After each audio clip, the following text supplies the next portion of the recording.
Hi all. കായംകുളത്ത് vacation മോഡിലൊരു വൈകുന്നേരം ഞാനും മമ്മൂസും കുഞ്ഞായിയും ശങ്കരിക്കുഞ്ഞും കൂടെ വൈകുന്നേരം നടക്കാൻ ഇറങ്ങിയപ്പോൾ നല്ല കിളിച്ചുണ്ട മാങ്ങ റോഡ് സൈഡിൽ വീണ് കിടക്കുന്നേ. പെട്ടെന്ന് അവിടെ നിന്ന് ഒരു ചാക്കും സെറ്റപ്പാക്കി ഞങ്ങൾ കുറേ അതിനകത്ത് പെറുക്കിയിട്ട് കേട്ടോ.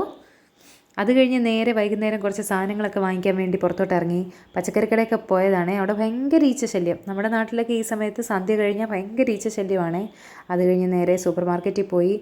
അമ്മ കണ്ടോ, നാഗവല്ലിയെ പോലെ അതിനകത്ത് കിടന്ന് പരതുമായിരുന്നു. ഓരോരോ ആഭരണങ്ങൾ തപ്പുന്നത് പോലെ ഏത് ഐസ്ക്രീം വേണമെന്ന് എത്ര നേരം എടുത്തെന്നറിയാമോ ഒരു തീരുമാനം ഉണ്ടാക്കാൻ.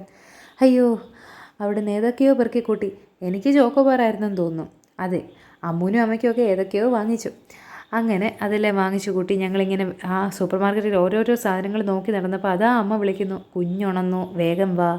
അങ്ങനെ ഞങ്ങളിതാ സ്പീഡിൽ വീട്ടിലോട്ട് പോയി. അപ്പോഴത്തേക്ക് ശങ്കരിക്കുഞ്ഞ് എഴുന്നേറ്റ് ഇച്ചിരി കരച്ചിലൊക്കെ ആയിരുന്നു. പിന്നെ അവൾക്ക് ഫുഡൊക്കെ കൊടുത്തു. ഞാനും ചോക്കോബാർ കഴിച്ചു. നല്ല അടിപൊളി ടേസ്റ്റായിരുന്നു. അയ്യോ, ഇതൊക്കെ മഴ സമയത്തിന് തൊട്ട് മുമ്പാണേ. അടിപൊളിയായിരുന്നു. അപ്പം ശരി, ഓക്കെ, ടാറ്റാ. എല്ലാവരും ഹാപ്പി ആയിട്ട് പോസിറ്റീവായിട്ടിരിക്കുക. അടിച്ച് പൊളിക്ക് വെക്കേഷൻ. ബൈ.